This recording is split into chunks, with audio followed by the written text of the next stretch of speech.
Iglesia Bautista Misionera del Talar le invita a escuchar el siguiente mensaje que edificará su fe.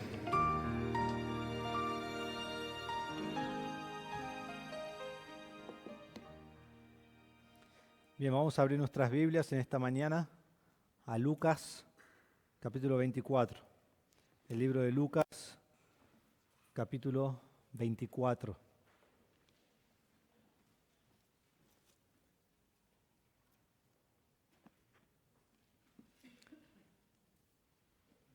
El Evangelio de Lucas, capítulos 22, 23 y 24, relatan las 24 horas y el evento más importante que existe sobre la faz de la tierra. No hay evento más importante que esto. No hay nada más en todo el mundo que se pueda comparar a las noticias que tenemos en Lucas 22, 23 y 24. Es el punto central de toda nuestra fe. Es el punto central de todo el mundo. Es el punto central de toda la historia y de toda la eternidad. No hay nada mejor, no hay nada que cambie tanto la vida de uno que entender estos capítulos y creer en Cristo como su Salvador. Y aquí vemos en estos capítulos que Jesucristo voluntariamente se entrega por nosotros. Jesucristo, siendo Dios, viene a este mundo, el justo muriendo por los injustos, el que merece toda la gloria cargando sobre sí mismo la ira de Dios. Lucas 22, 23 y 24. Entonces vemos el camino a la cruz de Jesucristo y vamos a llegar en un momento a capítulo 24, pero quiero que veamos dónde comienza este camino de Jesús. Y comienza en Lucas capítulo 22, versículos 1 al 6, donde Satanás entra en Judas y Judas lo va a entregar. Y Judas lo traiciona por dinero. Y Judas es ese hombre que ha andado con Jesús tantos años, pero cuando tiene la oportunidad va a entregar a Jesús, va a traicionar a Jesús, uno de los más íntimos de Jesús. Así comienza la semana, con él buscando cómo entregar a Cristo.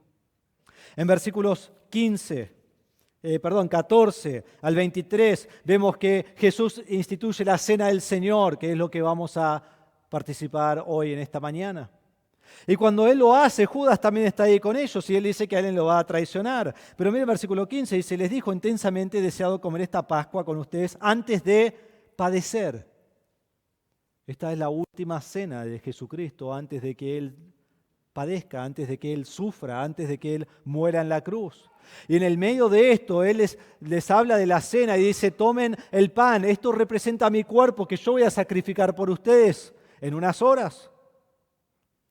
Tomen la copa, esto representa el jugo representa mi sangre que voy a derramar por ustedes en solo un momento. Y en medio de toda esa cena y lo que está sucediendo, Él dice que alguien lo va a traicionar. Y de allí miren cómo responden los discípulos. Versículo 24. Surgió también entre ellos una discusión sobre cuál de ellos debía ser considerado como el mayor. Jesucristo está por ir a la cruz. Judas lo traiciona. El resto de los discípulos hablan de, bueno, Jesús ya no va a estar. ¿Quién es el mayor? ¿Quién es el mejor? ¿Quién es el que va a liderar? Y peleando entre ellos acerca de quién va a ser el mejor, cuando Jesús acaba de decir: yo voy a ir a morir en la cruz. De allí ellos terminan y van al jardín de Getsemaní, y cuando están en el jardín de Getsemaní, Jesús se va a orar. Y Jesús dice: ustedes quédense aquí, oren aquí, y yo voy a ir a un paso más allá y voy a estar orando ante el Señor. Y nos dice allí en versículo 44 de Lucas 22, y estando en agonía, oraba con mucho fervor, y su sudor se volvía como gruesas gotas de sangre que caían sobre la tierra. Jesús está en agonía, orando al Señor que Él pueda ir a la cruz y hacer la voluntad del Señor. Una agonía que lo lleva a sudar gotas de sangre. Mientras tanto, versículo 45, cuando se levantó de orar, fue a los discípulos y los halló dormidos a causa de la tristeza. No solo peleaban sobre quién era el mejor, que obviamente no era ninguno de ellos, sino que mientras él oraba preparándose para su muerte en la cruz por toda la humanidad, ellos están a unos pasos durmiendo. No estaban preparados, no estaban listos, están durmiendo. En versículos 47 en adelante vienen a buscar a Jesús, lo traiciona Judas con un beso. Pedro saca una espada y corta la oreja de uno de los siervos que se llama Malco. Jesús le dice, no, yo puedo traer miles de ángeles si quiero destruir a todos. Tan solo hablar los destruyo, porque en Juan, creo que es 19, él dice, yo soy, y todos los soldados que hay se caen al suelo. Y Jesús es arrestado, Jesús es llevado, y es arrestado por hombres y soldados y malvados, líderes religiosos que lo odian, que están haciendo una obra directa del infierno de Satanás para matar a Jesús. He llevado a Anás esa noche, que es el padre del sumo sacerdote, y luego he llevado a Caifás, quien era el sumo sacerdote en ese año. Y durante la noche, versículo 63 en adelante, nos dice lo que hacían con Jesús. Dice, los hombres que tenían a Jesús bajo custodia se burlaban de él y lo golpeaban y le vendaron los ojos y le preguntaban, adiviná, ¿quién es el que te ha golpeado? También decían muchas otras cosas contra él, blasfemando. Entonces allí está ante Caifás y allí lo están golpeando y abusando físicamente, verbalmente, burlándose de Jesús. Y mientras están burlando de Jesús, los discípulos han huido. Los discípulos lo han abandonado. Los discípulos lo han dejado. Mateo 26, 56 nos dice que cuando Jesús es arrestado, todos los discípulos se van, desaparecen. Ah, no, pero Pedro lo sigue. Y Pedro va allí a la casa de Caifás y está afuera en el patio. Y mientras está allí, todos sabemos lo que él hace. Él niega a Jesús 3 veces, aún maldiciendo a Jesús, por temor de lo que le pasaría. Y cuando él niega a Jesús 3 veces, dice en versículo 61, el Señor se volvió y miró a Pedro. Entonces Pedro recordó la palabra del Señor, como le había dicho, antes que el gallo cante hoy me negarás 3 veces, y salió y lloró amargamente. Entonces los discípulos lo han dejado. Al otro día, a la mañana, luego de pasar toda la noche allí en como un juicio ante los judíos, lo llevan a Pilato. Y está ante Pilato. Ellos no entran a la casa de Pilato porque no quieren contaminarse, la cual es irónico porque están matando a Dios, ¿no? Y entonces ellos van a Pilato y lo acusan. Nos dice capítulo 23, versículo 2, que ellos van ante él, dice, y comenzaron a acusar a Jesús. Y Pilato escucha las acusaciones, pero Pilato sabe que Jesús es inocente. Entonces él dice, bueno, pero Herodes se tiene que encargar de esto. Entonces él lo manda a Herodes. Y en versículo 11 lo llevan a Herodes y dice, entonces Herodes con sus soldados, después de tratar a Jesús con desprecio y burlarse de él, lo vistieron con un espléndido manto y después Herodes lo envió de nuevo a Pilato. Pero había otra cosa que quería leer ahí, pensé que era ese versículo. Es el 10, dice, y lo acusaban con vehemencia. Allí estaban los judíos acusando y acusando y acusando. Herodes tampoco encuentra delito en él. Herodes se burla de él. Herodes lo trata como un rey payaso, digamos, y lo manda de nuevo a Pilato. Entonces Pilato lo tiene allí. Su esposa le dijo, no tengas nada que ver con este hombre, tuvo un sueño, no te conviene, no te metas. Y entonces Pilato lo quiere librar. Y es más, Pilato le dice a Jesús, ¿no sabes que yo tengo autoridad para matarte o darte vida? Que también es irónico porque Pilato lo quería soltar, pero Dios había determinado que Jesús iba a morir.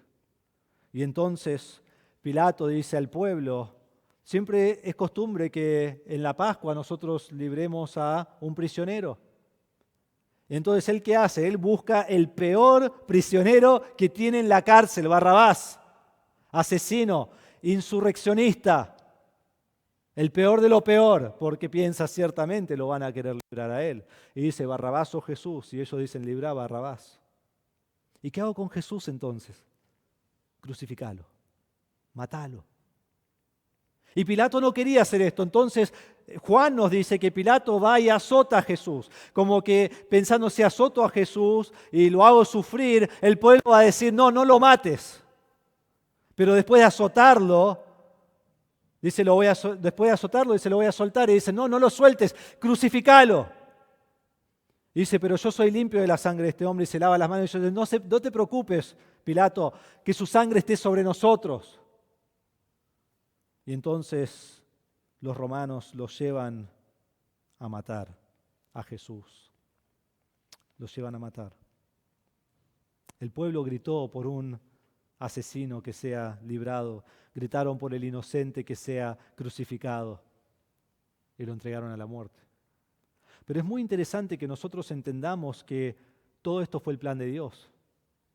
Ellos los llevaron a la muerte, pero Dios se los entregó a la muerte. En Hechos capítulo 2, 23, Pedro dice en su mensaje el día de Pentecostés, hablando de Jesús, fue entregado por el plan predeterminado y el previo conocimiento de Dios.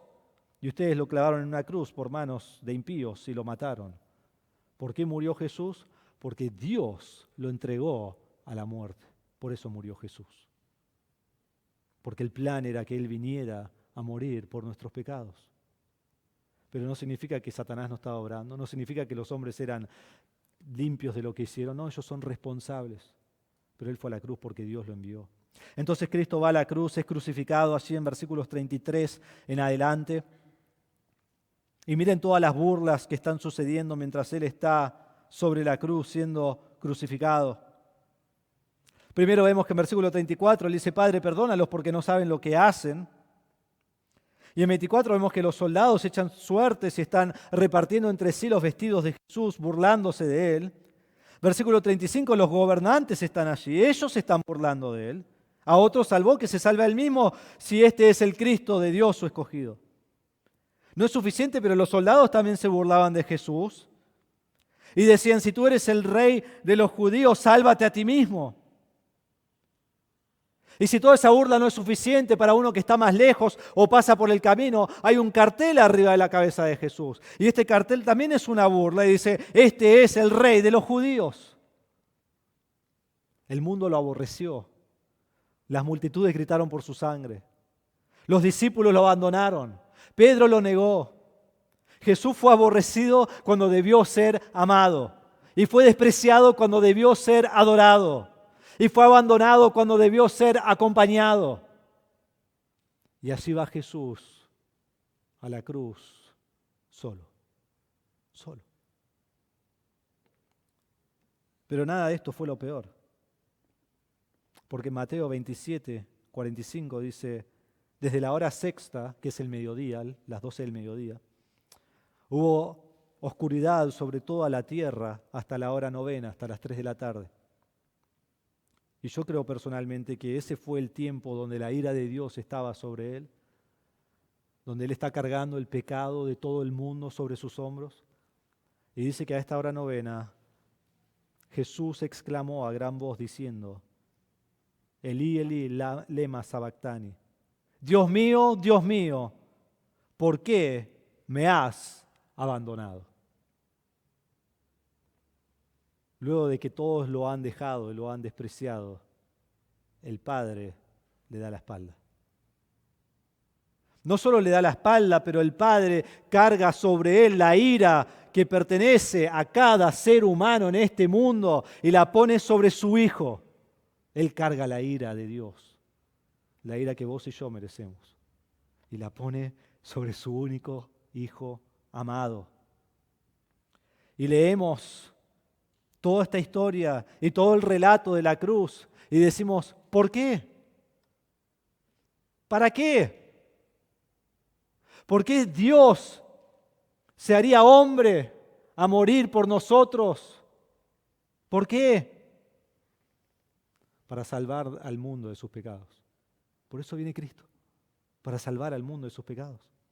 En 1 Pedro nos dice que Él mismo llevó nuestros pecados en su cuerpo sobre la cruz, a fin de que muramos al pecado, vivamos a la justicia, porque por sus heridas fueron ustedes sanados.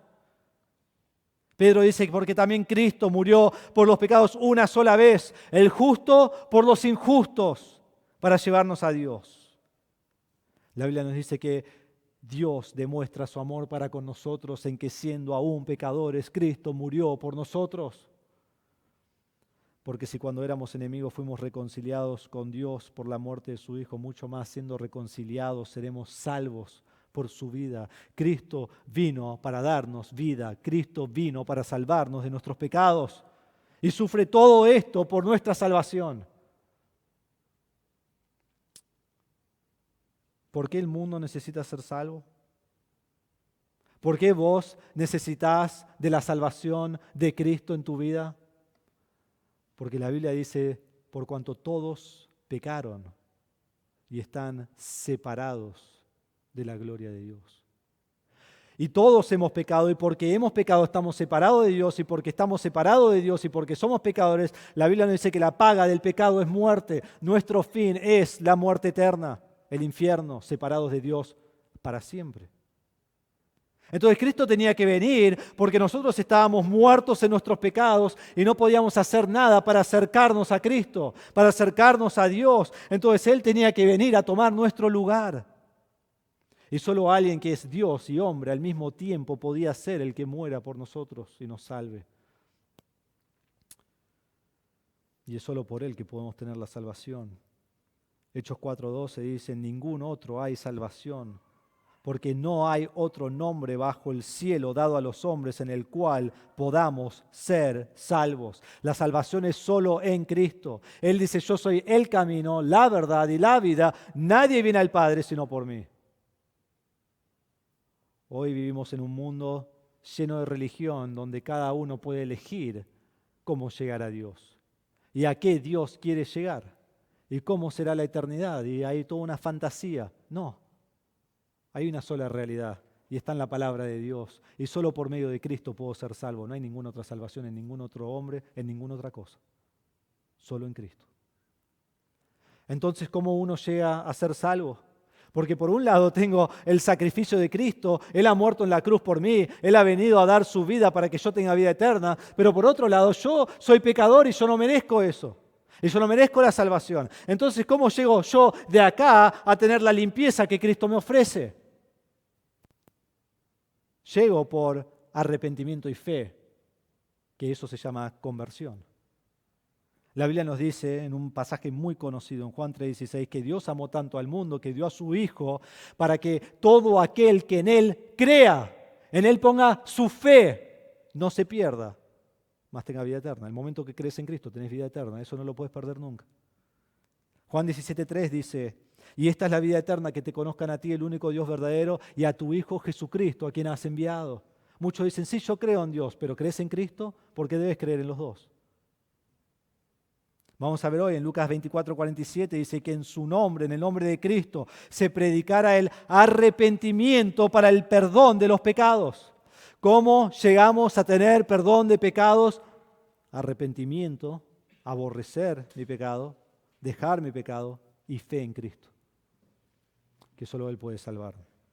Entonces Cristo murió, como lo predijo el Antiguo Testamento, como lo predijeron los profetas, como lo predijeron los salmos, como lo predijo el Pentateuco, como Cristo mismo lo predijo, porque Él dijo, yo voy a ir a la cruz y yo voy a morir en la cruz por ustedes.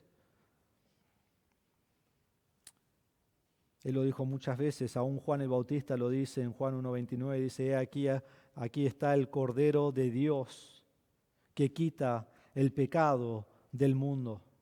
Entonces Cristo vino para ser ese Cordero que quita el pecado. Cristo vino para ser la satisfacción de la ira de Dios, el sustituto por nosotros. Él hizo todo eso al morir en la cruz. Murió para darte vida. Pero debemos entender una cosa, su muerte no fue suficiente. Si nosotros estuviéramos aquí en esta mañana y estamos solo celebrando la muerte de Cristo, nuestro fin es un destino del infierno, separado de Dios. Su muerte no fue suficiente. Él debía resucitar. Él debía resucitar. Una muerte sin resurrección es una fe vana, nos dice la Biblia. En 1 Pedro 1:3, Pedro dice, bendito sea el Dios y Padre de nuestro Señor Jesucristo, quien según su gran misericordia nos ha hecho nacer de nuevo a una esperanza viva. ¿Mediante qué? La resurrección de Jesucristo entre los muertos. Si no hay resurrección, no hay salvación.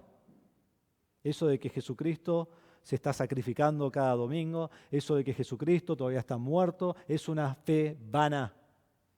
Cristo resucitó.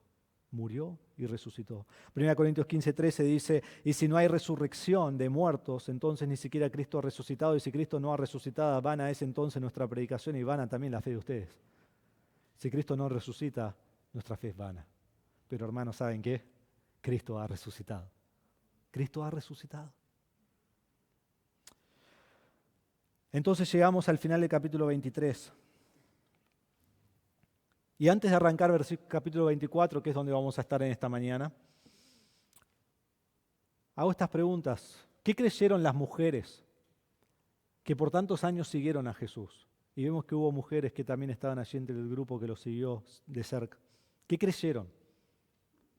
Segundo, ¿qué creyeron los discípulos en el grupo más amplio de Jesús, pero que eran discípulos, que eran seguidores de Él?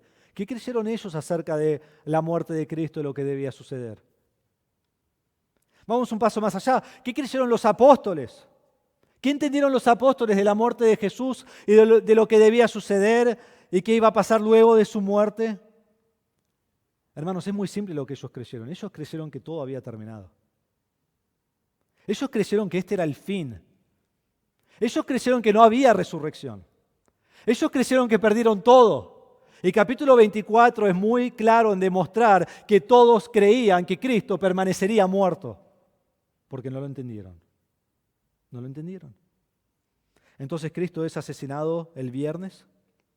Esa noche preparan todas las cosas rápidamente porque ya comienza el día sábado en el cual como judíos no podían hacer nada. Entonces prepararon el cuerpo, lo pusieron en una tumba. Esa noche lo sepultaron. Y luego de todo alboroto, y luego de toda la conmoción y las emociones y las dificultades y todo el griterío y todo el tumulto que hubo en toda Jerusalén, el sábado hay silencio. Y un silencio abrumador. Y un silencio de gran tristeza. Porque el Mesías había muerto. Y pensaron que así quedaría. Y los discípulos pensaron que perdieron todo. Y los discípulos tienen miedo. Y lo que vemos en capítulo 24 es que todos estos fueron incrédulos de la resurrección de Cristo. ¿Vos crees en la muerte y resurrección de Cristo? ¿Crees que Cristo ha venido, ha dado su vida por ti y ha resucitado y hoy vive? ¿Y que por su muerte y resurrección vos tenés perdón de pecados? Hermanos, en esta mañana les hago esta pregunta. ¿Todavía sos incrédulo? ¿Todavía sos incrédulo? Miremos juntos, capítulo 24. Y vamos a ver en capítulo 24 que Lucas demuestra la incredulidad de los seguidores de Cristo. Escucharon acerca de la resurrección, debían haber entendido que Cristo iba a resucitar, pero fueron incrédulos. Y este capítulo Lucas lo escribe en 3 actos. El primer acto es la incredulidad de las mujeres en versículos 1 al 12. El segundo acto es la incredulidad de los discípulos en camino a Emaús, en versículos 13 al 35. Y el tercer acto es la incredulidad de los apóstoles en versículos 36 al 53. Y en cada acto vemos 4 características que vuelven a ocurrir una y otra vez. Primero hay incredulidad y asombro, luego hay reprensión, luego hay instrucción y luego hay proclamación. Y lo vamos a ver en los 3 actos. Ahora ya han visto que el capítulo dura 53 versículos, ¿sí? Vamos a terminar hoy, no se preocupen, ¿sí? Vamos a llegar. Pero creo que va a ser algo que no vamos a examinar cada palabra, pero sí toda la idea de lo que está sucediendo para que entendamos lo que Lucas quiere mostrar. Ahora también hay cosas que quizás fueron un poquito diferentes o cómo funciona esto con Mateo y Marcos y Juan. Bueno, eso es para otro mensaje. Hoy vamos a ver lo que Lucas quería demostrar, ¿sí? Y es estas cosas que acabo de decir de la incredulidad de estas personas en medio de la resurrección de Jesucristo. Entonces, acto número 1, la incredulidad de las mujeres. Miren conmigo versículos 1 al 4. Dice, pero el primer día de la semana, al rayar el alba, las mujeres vinieron al sepulcro trayendo las especias aromáticas que habían preparado. Encontraron que la piedra había sido removida del sepulcro y cuando entraron no hallaron el cuerpo del Señor Jesús. Aconteció que estando ellas perplejas por esto, de pronto se pusieron junto a ella 2 varones en vestiduras resplandecientes. Hasta ahí nomás vamos a leer. vemos primero la incredulidad y el asombro de estas mujeres. Las mujeres prepararon especias aromáticas. Para ellas ir al sepulcro el domingo a la mañana no era una celebración, no era un festejo, era un momento de tristeza y de lamento. Ellas no creían que Jesucristo había resucitado, ellas fueron para ungir un cuerpo muerto, la cual el sábado no pudieron hacer. Para eso fueron ellas a la tumba. No esperaban ver a Cristo. Es más, en Mateo 16:3 nos dicen, ¿cómo vamos a remover la piedra? Estaban pensando, tenemos que entrar a la tumba y no tenemos la fuerza ni siquiera para remover la piedra. ¿Cómo lo vamos a hacer? Para ungir el cuerpo de nuestro Señor. Es una visión, no es la palabra visión, un cuadro de tristeza, de lamento, de pérdida, de estar sin esperanza. Ese es el cuadro que vemos aquí en 24:1. Pero cuando llegan, dice, encontraron que la piedra había sido removida del sepulcro. Ellos no sabían cómo iban a remover la piedra. No se preocupen, ya la removieron.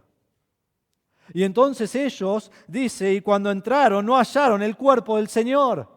Ahora, si vos tenés la Reina Valera, aquí traduce mucho mejor, porque lo que vemos que dice es que en versículo 2, hallaron que la piedra había sido removida. Y versículo 3, y no hallaron el cuerpo del Señor. ¿Qué pasó? Ellos hallaron lo que pensaron que no hallarían y no hallaron lo que pensaron que hallarían. Pensaron que la tumba estaría cerrada y que Cristo estaría dentro. Y la tumba está abierta y Cristo no está. ¿Y qué hacen? Están perplejas, dice versículo 4. Están en confusión, incertidumbre. Aún pueden pensar que alguien robó el cuerpo. Están desconcertadas. ¿Cómo puede ser? ¿Cómo es que Jesús no puede estar? ¿A dónde lo llevaron? ¿Dónde está? Nunca se les cruzó la mente que quizás resucitó. ¿Qué pasó con Cristo? Y mientras ellas están allí, en su tristeza, viendo la tumba vacía y que Cristo no está, dice versículo 4, de pronto se pusieron junto a ellas 2 varones en vestiduras resplandecientes. Estando ellas aterrorizadas e inclinados sus rostros a tierra, ellos les dijeron, ¿por qué buscan entre los muertos al que vive? No está aquí, sino que ha resucitado. Ha resucitado. Se le aparecen 2 ángeles que resplandecían sus vestiduras, eran como el relámpago del cielo sus vestiduras. En Lucas 17:24 se usa esa misma palabra para hablar de un relámpago. Así de fuerte era la luz con la que esos 2 ángeles brillaban ante las mujeres. Entonces en la madrugada del domingo, en la oscuridad, brillaban como el sol. Y donde había gran oscuridad y tinieblas, había una gran luz. Y donde había tristeza y luto, ellos venían con buenas nuevas. Jesús no está acá porque Jesús ya resucitó. Fue un exceso de luz. Deslumbraban. Esta palabra se usa también en Lucas 9, 28, 29, de la transfiguración, cuando Cristo brilla. Ellos radiaban con el glorioso esplendor de Cristo mismo, de la gloria de Dios. ¿Y cómo respondieron ellas? No como escuchamos hoy en día. Sí, vi a un ángel el otro día y le hablé y charlamos, le ofrecí mate. No, cuando aparece un ángel vas a saber, ¿sí? Y ni lo vas a mirar porque vas a estar tan temeroso. Dice que ellas están aterrorizadas y en su terror se caen al suelo con sus caras al suelo, no pueden ni siquiera mirar a los ángeles y tienen temor. Y cuando caen ante los ángeles, acá viene la reprensión. Están en terror, están aterradas. Y este es el terror como de un terremoto, así se usa la palabra en Apocalipsis. Tienen mucho miedo. Y el ángel los reprende, los ángeles los reprenden. Le dice, ¿qué están haciendo acá? ¿Por qué vinieron acá? Ustedes ya deberían saber esto, que no lo iban a encontrar. Él no iba a estar acá hoy. ¿Qué están haciendo acá? Y me encanta la pregunta, dice, ¿por qué buscan entre los muertos al que vive? Increíble. ¿Por qué buscan entre los muertos al que vive? ¿Por qué pensarían que Jesús estaría acá? Jesús no está muerto. Jesús está vivo, es obvio. Ha resucitado. Y le dice Acuérdense cómo les habló cuando estaba aún en Galilea. Si ustedes hubieran prestado atención, ustedes lo hubieran sabido. Lo hubieran sabido. Que Él debía morir, pero Él no permanecería muerto. Él resucitaría. Él tendría vida. Dejen de ser incrédulos. Y entonces después de la reprensión en versículos 5 y 6, viene la instrucción en versículo 7. Y dice, acuérdense cómo les hablé cuando estaban aún en Galilea, versículo 7, diciendo que el Hijo del Hombre debía ser entregado en manos de hombres pecadores y ser crucificado y al tercer día resucitar. ¿Recuerdan lo que les enseñó? Jesús dijo esto en todo su ministerio, todo el tiempo, una y otra vez les enseñó a los discípulos y a los que estaban más allá de los 12 discípulos. Pues a veces pensamos que estaban ellos solos, no, estas mujeres también estaban. Dice en Lucas 9:22, y les dijo, el Hijo del Hombre, este es Jesús hablando, el Hijo del Hombre debe padecer mucho, debe ser rechazado por los ancianos, los principales sacerdotes y los escribas, y ser muerto y resucitará el tercer día.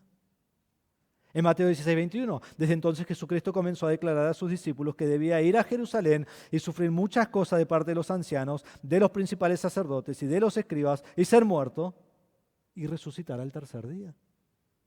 En Marcos 9:31 y 32, porque enseñaba a sus discípulos y les decía, el Hijo del Hombre será entregado en manos de los hombres y lo matarán, y después de muerto, a los 3 días resucitará. Y ahí el pasaje dice, pero ellos no entendían lo que les decía. Obviamente, porque aquí lo vemos en la práctica. No lo entendieron. No lo entendieron. Entonces ellos dicen, recuerden las Escrituras. Recuerden lo que la palabra de Dios dice. En medio de su tristeza y su luto y su vida sin esperanza, recuerden lo que Cristo ha dicho. Y hermanos, ese es un principio tan importante para nosotros hoy. En tu tristeza, en tu depresión, en tus tiempos de dificultad, donde no hay esperanza, donde parece que no hay fin, no veo la luz al final del túnel y no termina, recordá la palabra de Dios, recordá las promesas del Señor, recordá lo que el Señor ha dicho en su palabra para tu alma. Y ellas escucharon. Y cuando escucharon lo que dijeron los ángeles, recordaron lo que Jesús había dicho. Dice versículo 9, entonces ellas se acordaron de sus palabras. Y hermanos, miren lo que hace la Escritura cuando nosotros la recordamos y la ponemos en práctica, y la recordamos y nos aferramos a sus promesas, y la recordamos y hacemos lo que Dios quiere. Y miren lo que hacen ellas. Y regresando del sepulcro, anunciaron todas estas cosas a los 11 apóstoles y a todos los demás. Eran María Magdalena y Juana y María la madre de Jacobo. También las demás mujeres con ellas decían estas cosas a los apóstoles. Se acordaron de la palabra, entendieron la palabra, recordaron la palabra, dijeron Cristo vive, y volvieron a los apóstoles y le dijeron Jesús resucitó. Jesús resucitó. ¿Cuál fue su respuesta a entender las Escrituras? Proclamación, gozo, alegría. No lo vieron, pero creyeron. No tenían que ver para creer. En realidad son las que más fe tienen en todo el capítulo. Y esto produjo un gozo en su alma y una proclamación en su boca. Porque eso es lo que produce la resurrección de Cristo. ¿Vos entendés que Cristo ha resucitado? Quizá decís, no, estas son fábulas, son historias, son cuentos. Es una cosa así nomás. Están locos, es una locura lo que dicen, es un disparate. Bueno, qué bueno que hayas respondido así. Miren cómo responden los discípulos. Versículo 11. A ellos estas palabras les parecieron como disparates y no las creyeron. Aquí vienen las mujeres para contarle lo que pasó. Y ellos habrán preguntado, ¿lo viste? No, no lo vimos, pero gracias. Están locas ustedes. Él no resucitó. Los discípulos, los apóstoles, que debían haber sabido, tampoco creyeron. Entonces Pedro, versículo 12, dice que se levanta y corre al sepulcro, inclinándose para mirar adentro, vio solo las envolturas de lino y se fue a su casa maravillado de lo que había acontecido. Es difícil saber qué exactamente ocurre aquí. No vemos que cree, no dice que creyó, vemos que está asombrado. Vemos que quizás recuerda algo de lo que dijo Jesús y está como, no está acá. Eso es bueno, pero quizás ¿dónde está? Y se va a la casa asombrado de lo que ha sucedido. ¿Qué harás vos con Cristo? ¿Vas a creer en Cristo? ¿Vas a arrepentirte de tu incredulidad y poner tu fe en Cristo? O quizás tan solo quedás asombrado de lo que Cristo hizo, pero es para otros, no para mí. ¿Todavía sos incrédulo? Acto número 1 es la incredulidad de las mujeres. Miren conmigo acto número 2. Vemos la incredulidad de los discípulos a Emaús. La incredulidad de los discípulos a Emaús.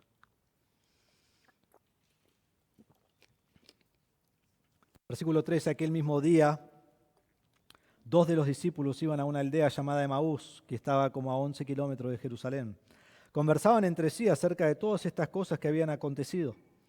Y mientras conversaban y discutían, Jesús mismo se acercó y caminaba con ellos.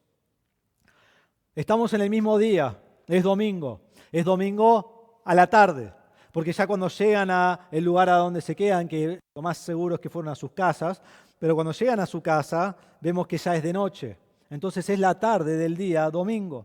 Y unos hombres que fueron discípulos de Jesús, que habían seguido a Jesús, no tanto una multitud de tan lejos, tampoco como los apóstoles tan cerca, pero sí eran discípulos de Jesús. Y ellos están caminando, y su caminata es más o menos 11 kilómetros. Uno se llama Cleofas, nos dice el texto, y el otro no nos dice cómo se llama, pero estuvieron presentes para la muerte de Cristo. Vieron todo lo que sucedió en toda esa semana acerca de Cristo. Pero tampoco crean en la resurrección, y el pasaje lo va a hacer muy evidente. Ellos iban conversando, dice. Estaban hablando de lo que había sucedido, de cómo Jesucristo había sufrido, de cómo la gente gritaba por su sangre, de cómo lo querían matar, de cómo se burlaban de él, de cómo fue Cristo a la cruz y murió. Estaban hablando de todas estas cosas, discutiendo el uno con el otro. Y mientras están discutiendo, pasa la cosa más increíble. Dice, Jesús mismo se acercó y caminaba con ellos. Wow, cómo hubiera querido ser esos 2 discípulos, ¿no? De todos los que pudo haber elegido, eligió a estas 2 personas y empezó a caminar con ellos. Y tenemos de versículos 17 al 24 un ejemplo de lo que hace un líder. Hace preguntas hasta llegar a lo que quiere y después da la enseñanza. Entonces ellos están discutiendo, Jesús se acerca, Jesús escucha lo que están hablando y dice versículo 16, pero sus ojos estaban velados porque no lo reconocieron. Aquí en toda esta sección del capítulo hay todo un juego de palabras de que ellos ven pero no ven. Mientras que sus ojos están abiertos todo el tiempo, ellos no ven que es Jesús. Y ellos la razón que no creen en Cristo resucitado es porque no lo han visto, y no lo han visto mientras lo están viendo. Es muy irónico lo que hace Lucas aquí en esta sección del capítulo, ellos al ver a Jesús. Entonces lo veían, caminaban con él, no sabían que él era. Entonces versículo 17 y 18 dice, y él les dijo, ¿qué discusiones son estas que tienen entre ustedes mientras van andando? Y ellos se detuvieron con semblante triste. Uno de ellos, llamado Cleofas, le dijo, ¿eres tú el único visitante en Jerusalén que no sabe las cosas que en ella han acontecido en estos días? Ellos están discutiendo y Jesús les dice, ¿de qué están hablando? ¿De qué están hablando? Hermanos, esto es como si el año pasado, el 18 de diciembre de 2022, vos saliste de tu casa y querías ir a la panadería y empezás a caminar hacia el centro de Pacheco. Y mientras vos vas caminando al centro de Pacheco a las 4 de la tarde, ves que un montón de gente parece que van a la panadería con vos y están caminando al centro de Pacheco.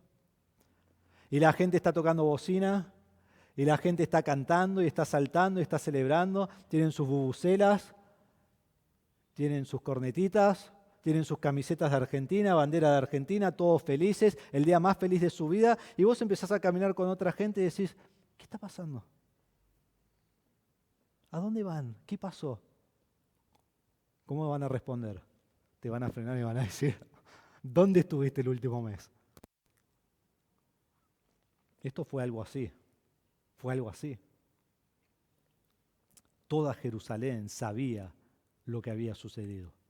Toda Jerusalén.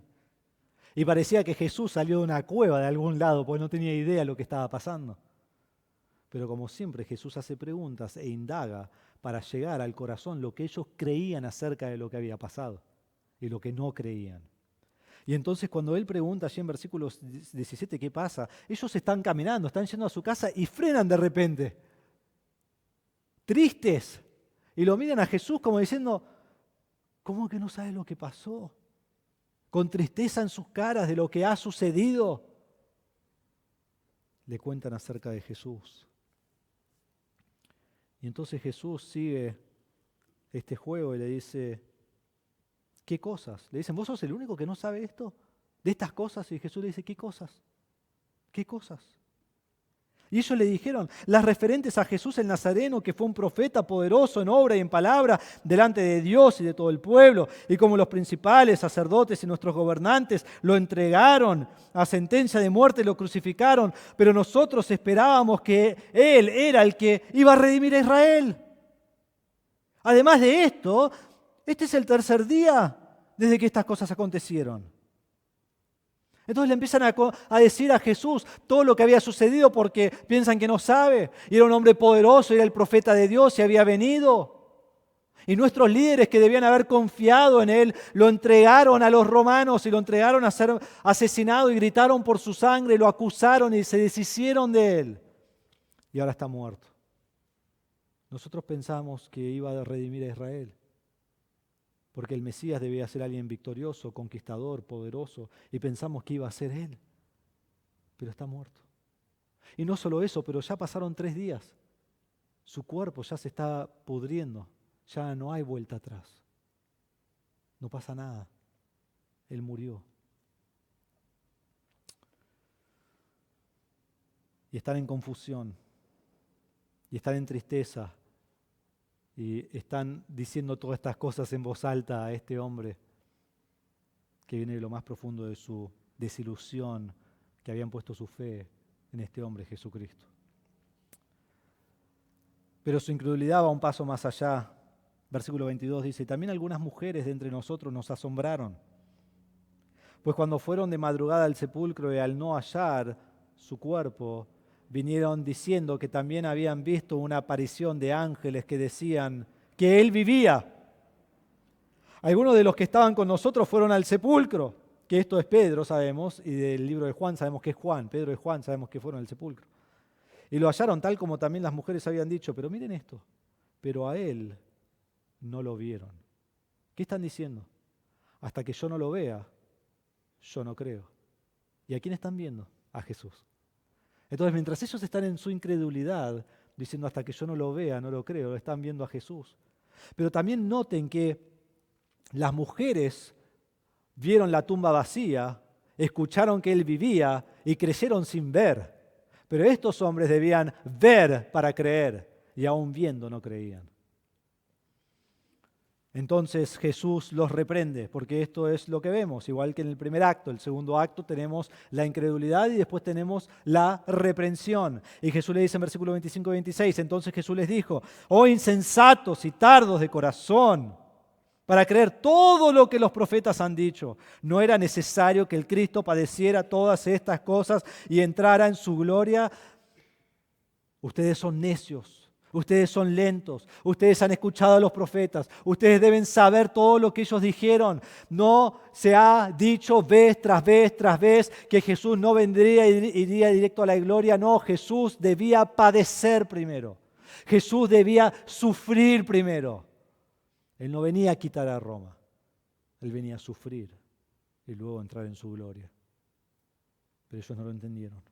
Y Jesús les demuestra que sin sufrimiento no hay salvación, sin sufrimiento no hay liberación, sin sufrimiento no hay victoria. Ustedes deben saber esto, deben haber sabido lo que todo el Antiguo Testamento enseñó y no lo sabían. No lo sabían. Entonces, versículo 27. Si yo podría elegir un momento y un lugar para estar, sería en versículo 27. Versículo 25 y 26 no quiero estar ahí, pero versículo 27 sí. Dice, comenzando por Moisés, continuando con todos los profetas, les explicó lo referente a él en todas las Escrituras. Seguro que hubieran querido que su camino sea de 50 kilómetros, porque lo que Jesús habrá enseñado habrá sido la enseñanza más magnífica que Dios no nos ha dado en su inspiración, aquí en este texto. Pero Él comienza a enseñarles, y comienza con Moisés. Este es el Pentateuco, este es comenzando con Génesis. Y comienza a hablarle acerca de que las Escrituras se refieren a Él y apuntan a Cristo. No sabemos a dónde fue, no sabemos a qué Escritura, no sabemos qué enseñó, pero déjeme decirle algunas cosas que quizás habrá enseñado. Si comenzó con Moisés, quizás empezó en Génesis 3:15, que es el protoevangelio, que es el primer pasaje que habla acerca de lo que Cristo haría. Y eso es que Él iba a derrotar la serpiente. Y esto habla de Jesucristo. Y lo que habla Génesis 3:15 es que Él va a sufrir, porque la serpiente le muerde, le daña, le hiere en el talón, pero Él rompe su cabeza, lo aplasta. Jesús murió en la cruz, Él sufrió, pero al ir a la cruz y resucitar, Él destruye a la serpiente, condena a la serpiente para siempre. Quizás fue a Génesis 22, donde Abraham va a sacrificar a su hijo Isaac. Y en el momento que levanta su cuchillo para sacrificarlo, Dios provee un carnero que está allí entre los arbustos. Ese carnero es el sustituto de Isaac, un cuadro del acto sustituto de Cristo. Y no solo eso, pero Abraham nos dice en Hebreos que él creía que si mataba a Isaac, Dios lo iba a resucitar. Entonces no solo hay un cuadro de ser un sustituto, sino de resurrección. Quizás fue a Éxodo y allí les habló de la primer Pascua, donde Dios dijo que iba a matar a todo primogénito y la única forma de que el primogénito de uno no muriera era que sacrificaran un cordero sin mancha y rociaran su sangre sobre el dintel de la puerta. Y todo aquel que rociaba la sangre en el dintel de la puerta, el ángel del Señor pasaba por arriba de esa casa y no mataba al primogénito, porque la sangre y la muerte del cordero simbolizó el sustituto del hijo mayor. Todo apuntaba a Cristo. Quizás como leímos hoy Isaías 53, y Él les dijo, este soy yo, este es Cristo, aunque no saben que es Él todavía, pero este es Cristo, el que sufrió por ustedes, el que murió por ustedes, el que tomó tu lugar para salvarte de tus pecados. Él fue el siervo de sufrimiento. O quizás fue también al Salmo 22. Aquí no dice que fue a los salmos, aunque en versículo 44 nos dice que habló de los salmos a los apóstoles. Pero Salmo 22, donde dice, Dios mío, ¿por qué me has desamparado? Y hablándole de cómo se cumplió todo lo que el Antiguo Testamento dijo. Y así, pasaje por pasaje, libro por libro, todo el Antiguo Testamento diciendo, ese es el Mesías, el que debía sufrir. Si hubieran prestado atención, lo sabrían. Entonces Él les enseña. Y más enseñaba, más rápido latía sus corazones. Y más ardía su corazón al ser expuesto a la verdad de Dios. Y Jesús demostró que la muerte no fue un obstáculo a la salvación, sino que la muerte fue el camino a la salvación. Debía morir y luego resucitar. Entonces llegan a la aldea, versículo 28 dice, se acercaron a la aldea donde iban, y él hizo como que iba más lejos, y ellos le insistieron diciendo, quédate con nosotros porque está atardeciendo y el día ya ha declinado. Y entró a quedarse con ellos. Al sentarse a la mesa con ellos, Jesús tomó pan y lo bendijo y partiéndolo les dio. Entonces les fueron abiertos los ojos y lo reconocieron. Pero él desapareció de la presencia de ellos y se dijeron el uno al otro, ¿no ardía nuestro corazón dentro de nosotros mientras nos hablaba en el camino, cuando nos abría las Escrituras? Ellos vienen caminando, llegan a su aldea, Jesús actúa como que sigue hacia adelante y le dice, no, quédate con nosotros, ya es de noche. Entonces él entra, él se queda con ellos. Obvio que lo iban a tener todo el tiempo que podían, ¿no? Porque enseñaba como nunca habían escuchado en toda su vida entera. Querían seguir escuchando las enseñanzas de Cristo. Y él entra a la casa, nos dice versículo 30 al 32, y comienza a partir el pan. Y no sabemos qué fue. Si quizás cuando partió el pan vieron los agujeros en sus muñecas. O quizás de alguna forma Dios abrió los ojos para que ellos entendieran que era Cristo por algo que dijo. No sabemos, pero en ese mismo momento ellos dicen, es Él, es el Mesías, el que estaba con nosotros todo el tiempo. Él es el Salvador. ¿Y cuál fue su respuesta en versículo 32? ¿No ardía nuestro corazón? Imagínate estar ahí en esa enseñanza y tu corazón está ardiendo porque estás escuchando las Escrituras. ¿Y quién mejor que podría enseñar que Jesús? Nadie.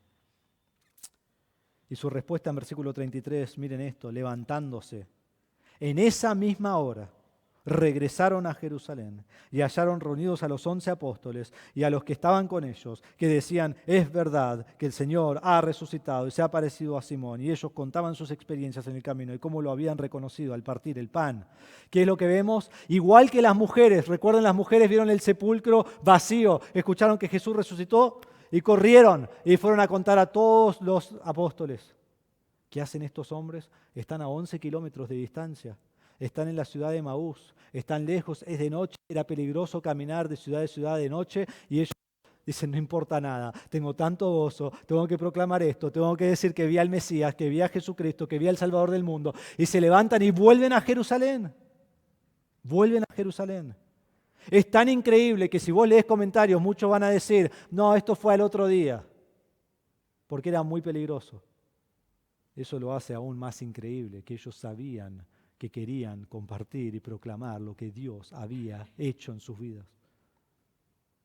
Y fueron. Y en versículo 34 nos dice que cuando ellos llegaron, entran por la puerta y ellos quieren contarle a todos lo que ha sucedido, pero ¿sabés lo que pasa cuando ellos entran por la puerta? Ya todos están hablando de que Jesús resucitó. Y dicen, sí, es más, se le apareció a Pedro, él también lo vio. Antes de que ellos puedan dar este gran anuncio, imagínate, vos viste al Mesías y querés dar el anuncio y cuando entrás ya todo el mundo está hablando acerca de Jesús resucitado. Y después de que dicen de que resucitó, en versículo 35, ellos comienzan a compartir su experiencia y todo lo que había pasado. Hermanos, habrá sido una de las reuniones más increíbles que ha habido en la historia. Hablar y decir, resucitó y decir, y nosotros no lo creíamos. Él está vivo, Él ha resucitado. Los discípulos comenzaron con incredulidad, fueron reprendidos, fueron enseñados, entendieron y cuando entendieron salieron a proclamar. Fueron a buscar a los otros discípulos y les proclamaron que Cristo había resucitado. Su incredulidad por medio de las Escrituras se convirtió en regocijo, en adoración y en alabanza. ¿Todavía sos incrédulo? Un acto más. La incredulidad de las mujeres, la incredulidad de los discípulos a Emaús y la incredulidad de los apóstoles. Ahora este incluye más que solo los apóstoles, pero es especialmente a los apóstoles a quien Jesús le va a hablar. Entonces vemos la incredulidad de los apóstoles. Versículo 36, mientras ellos relataban estas cosas, o sea, allí están en la reunión, allí están hablando, allí están teniendo todo este tiempo juntos, Jesús se puso en medio de ellos y les dijo, paz a ustedes. Pero ellos, aterrorizados y asustados, pensaron que veían un espíritu. Y Él les dijo, ¿por qué están tan turbados? ¿Y por qué surgen dudas en sus corazones? Miren mis manos y mis pies, que yo mismo soy. Tóquenme y vean, porque un espíritu no tiene carne ni huesos como ustedes ven que yo tengo. Cuando dijo esto, les mostró las manos y los pies. Como ellos todavía no lo creían a causa de la alegría y porque estaban asombrados, les dijo, ¿tienen aquí algo de comer? Ellos les presentaron parte de un pescado asado y Él lo tomó en las manos y comió delante de ellos. Allí están ellos hablando juntos el uno con el otro. Y ellos están con gran gozo y con gran alegría porque ahora saben que Jesús resucitó. Están seguros de que Jesús resucitó. Pero también están en un cuarto solos, con las puertas cerradas, nos dice Juan 20:19, porque tenían temor, tenían miedo de los judíos, de los líderes judíos. Y entonces allí están con miedo, con todo cerrado, y mientras están contando esto, y escuchan a las mujeres, y escuchan a Pedro, y escuchan a Cleofas, a estos dos discípulos, que Jesús resucitó, de repente dice que aparece Jesús. Dice ahí, Jesús se puso en medio de ellos. Jesús no tocó la puerta, Jesús no aplaudió y dijo, déjeme pasar. Jesús atraviesa la pared. Jesús entra sin abrir nada. Y decimos, por eso ellos están aterrorizados y piensan que ven un espíritu, que ven un fantasma, porque nadie puede atravesar una pared o una puerta. Pero en el momento que están allí, Él entra, Él está allí. Y dice, pasa a ustedes, y su respuesta es, pero ellos aterrorizados y asustados. Y esta palabra aterrorizar es exactamente la misma palabra que se usa en capítulo 24, versículo 5, de las mujeres, cuando ellas ven al ángel. Cuando ellas ven los dos ángeles, ellas están aterradas. Y ahora, cuando ellos ven a Jesús, que saben que ha resucitado, que algunos ya lo han visto, están aterrorizados. Y piensan que ven un fantasma. Y Jesús le dice, soy yo, no duden, no duden. Aún después de todo esto siguen dudando. Y le dice, no duden. Y dice, soy carne y hueso, tóquenme, denme de comer. Y le dan de comer y él come. Y después cambia un poco la narración porque dice en versículo 41, como ellos todavía no le creían, a causa de la alegría y porque estaban asombrados. Entonces allí estaban y tenían tanta alegría que dicen, no lo puedo creer, no puedo creer lo que está pasando.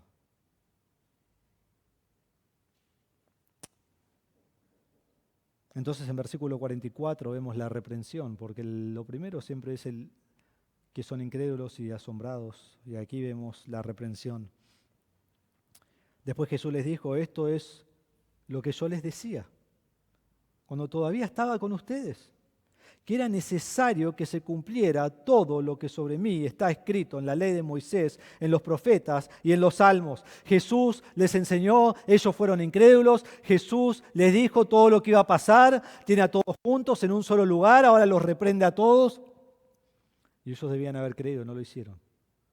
Y dice, esto se enseñó en todo el Antiguo Testamento. Y cuando dice la ley de Moisés, los profetas y los salmos, esa es una forma de decir toda la Biblia hebrea. Esto es todo el Antiguo Testamento. Así se dividía en esas tres partes. Y entonces les recuerda, y quizás acá vemos toda otra enseñanza absolutamente increíble de Jesús a su grupo más íntimo. Lo debían haber sabido. Entonces en versículo 45 dice, entonces les abrió la mente para que comprendieran las Escrituras. ¿Qué había pasado? Ellos habían escuchado, pero ellos no habían entendido. ¿Y cuándo entienden? ¿Qué dice el versículo? Entienden cuando Jesús determina que entiendan. Hermano, es así también con el incrédulo. Puede escuchar el Evangelio, escuchar el Evangelio, escuchar el Evangelio, aún te puede recitar el Evangelio, pero no va a realmente ser salvo hasta que Dios abra su mente y su corazón. Y es en ese momento que puede reconocer a Cristo como su Salvador. Él les abrió la mente para que comprendieran todo lo que dijo. Dice versículo 46, aquí tenemos la instrucción. Así está escrito, que el Cristo padecerá y resucitará de entre los muertos al tercer día. Imagínense la alegría de ellos al finalmente entender. Sí, moriría y resucitaría. Te vimos entregado, te vimos muerto, ahora te vemos resucitado. Y 47 dice que en su nombre se predicará el arrepentimiento para el perdón de los pecados a todas las naciones, comenzando desde Jerusalén. ¿Por qué hizo esto Cristo? Para que otros salgan a proclamar que Cristo es el Salvador y que cuando se arrepienten de sus pecados, tienen salvación. Arrepentimiento para perdón de pecados. Conversión para perdón de pecados. Fe en Cristo para perdón de pecados. Esto es lo que es la verdadera conversión. y van a comenzar en Jerusalén anunciándolo. Y después vemos el entendimiento y la proclamación. En versículo 48, ustedes son testigos de estas cosas, por tanto yo enviaré sobre ustedes la promesa de mi Padre, pero ustedes permanezcan en la ciudad hasta que sean investidos con poder de lo alto. Y sabemos muy bien que en Hechos capítulo 1, versículo 8, Él le dice que el Espíritu Santo vendrá y les dará poder. Y luego Cristo asciende al cielo. El día de Pentecostés viene el Espíritu Santo sobre ellos e inmediatamente comienzan a predicar el Evangelio y a dar sus vidas por el Evangelio. Pero a diferencia de los primeros dos actos, todavía no debían predicar, no debían proclamar, debían esperar en Jerusalén. Pero cuando el Espíritu Santo viene sobre ellos, ellos comienzan a proclamar el Evangelio de Cristo. Entonces el libro termina y dice, entonces Jesús los condujo fuera de la ciudad hasta cerca de Betania y alzando sus manos los bendijo. Y aconteció que mientras los bendecía se separó de ellos y fue llevado arriba al cielo. Ellos, después de adorar a Jesús, regresaron a Jerusalén con gran gozo y estaban siempre en el templo alabando a Dios. Hermanos, entendimiento de la Escritura trae adoración a Jesús, gozo por lo que Jesús ha hecho y alabanza a Dios en la iglesia. Todavía no está la iglesia, era en el templo, pero luego alabaron en la iglesia. Eso es lo que produce las Escrituras. Eso es lo que produce el entendimiento de la resurrección. Entonces te pregunto, ¿todavía sos incrédulo? ¿Todavía sos incrédulo? Las mujeres, los discípulos, los apóstoles comenzaron con incredulidad. Ellos no creyeron que iba a resucitar Jesús. No lo creyeron. Y hace aún la resurrección más creíble, porque el texto nos muestra que ninguno de ellos lo creyó. Quizás vos llegaste hoy con incredulidad. Quizás vos llegaste hoy y escuchaste todo el mensaje con incredulidad. Pero a medida que el pasaje avanza y que vemos las Escrituras, lo que vos notás es que la Escritura cautiva tu corazón y penetra hasta lo más profundo de tu corazón. Y la palabra de Dios quema en tu corazón y arde en tu corazón. Y entonces la pregunta es, ¿qué harás? ¿Qué harás? ¿Te irás sorprendido y maravillado de Dios, pero en incredulidad? ¿O te irás reconociendo que Jesucristo es el Salvador del mundo y el único en el cual podés tener salvación? ¿Qué harás? Al ver todo este pasaje, no seas incrédulo. Sos pecador y necesitas de un Salvador, y tu Salvador es Cristo. Entonces arrepentite de tus pecados, poné tu fe en Cristo para salvación, porque Él es el único bajo el cielo que puede darte la salvación, Jesucristo mismo. Entonces te ruego que no te vayas de aquí sin conocer a Cristo como tu Salvador. Pero todo este pasaje, o la mayoría hemos visto que ha sido directamente para aquel o aquella que no conoce a Cristo, pero vos decís, bueno, yo he creído, yo conozco a Cristo como mi Salvador. ¿Y qué significa esto para mí? Quizás decís, yo no soy incrédulo, yo creo. Entonces las preguntas que debemos hacernos es, primero, ¿dónde está tu pasión por predicar el Evangelio?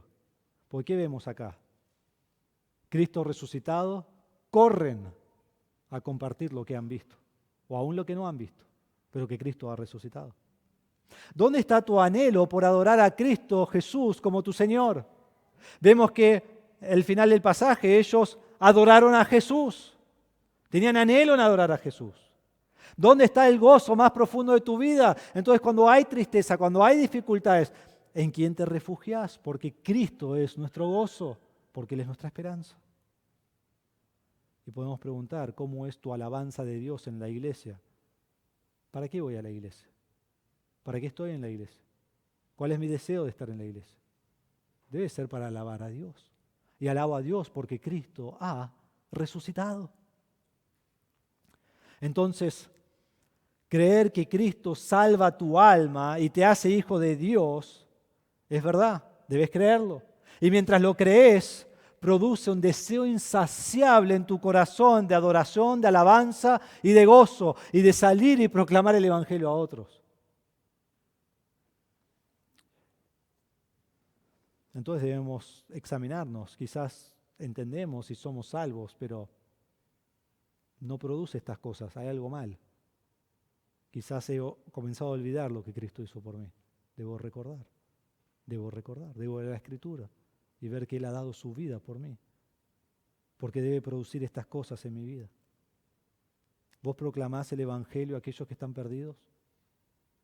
Las mujeres de inmediato salieron y proclamaron. Los discípulos de noche regresaron y proclamaron. Los apóstoles regresaron a Jerusalén. El Espíritu Santo vino y proclamaron a todo el mundo que Cristo era el Salvador. ¿Vos creés que Cristo ha resucitado? ¿Vos predicás ese evangelio a otros?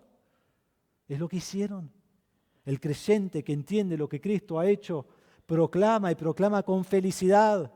Y decimos, pero a ellos los escucharon. No, a los 11 apóstoles los matan. Quizás Juan no murió asesinado. Los matan, los odian, el mundo no quiere el mensaje. Pero debo proclamar la palabra de Dios. Y aquí, como dice, debo alabar al Señor con gran gozo. ¿Por qué? Porque Él me ha redimido, me ha rescatado de la esclavitud del pecado. Porque Él ha sacrificado, ha derramado su sangre para darme salvación. Porque Él dio su vida para que yo ya no esté muerto, sino tenga vida en Él. ¿Era necesario que Cristo muriera? ¿Era necesario que Cristo resucitara para que yo tenga vida eterna? Y es necesario que Cristo abra mis ojos para que yo lo pueda entender. ¿Cómo es una vida de creer en Cristo? Según lo que hemos visto, adoración a Cristo, gozo en Cristo y alabanza a Cristo. Entonces, terminamos con Lucas 24, 5 y 6. Dice, ¿por qué buscan entre los muertos al que vive? Y los ángeles responden, no está aquí, sino que ha resucitado. ¿Vos crees en Cristo? Su muerte y su resurrección es tu identidad y tu proclamación. Que seamos, como dijo Jesús a Tomás, no incrédulos, sino creyentes. Vamos a orar.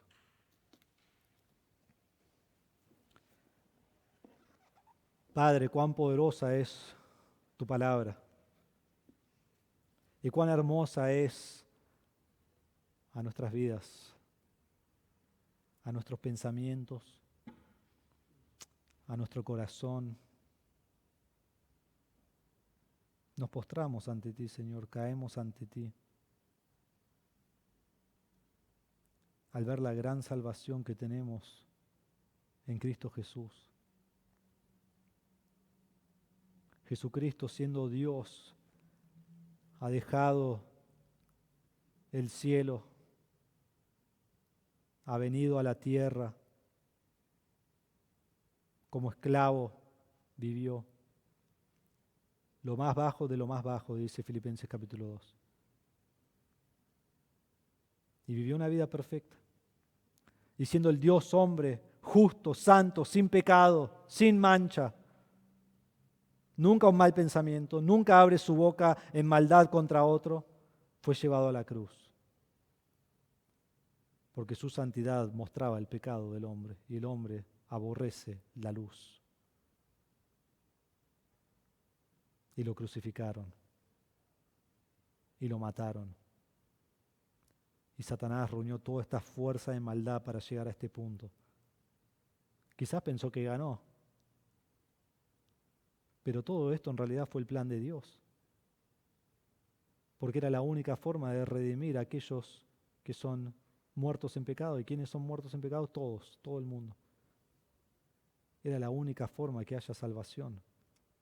Fue por el plan predeterminado del conocimiento de Dios.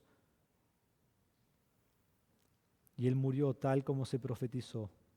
Y al tercer día Jesucristo resucitó. Porque Dios no es Dios de muertos, sino de vivos. Y Él está vivo. Y Él ha ascendido al cielo. Y Él está sentado en su trono. Y todos le dan toda la gloria. Y un día todos confesarán que Jesús es el Señor. ¿Y por qué nosotros tenemos esta salvación tan grande? Porque, Padre, tú has determinado abrir nuestros ojos a creer en ese tu Hijo Jesucristo para salvación. Y Padre, para todos los que están aquí que han puesto su fe en Cristo, te pido que nuestra vida sea una vida de adoración, una vida de gozo, una vida de alabanza a tu nombre y una vida que lleva el Evangelio proclamándolo donde sea que estén. Y Padre, te pido por aquel o aquella que no te conoce como Salvador, que ha venido hoy y se ha dado cuenta que está separado de ti, no tiene acceso a ti.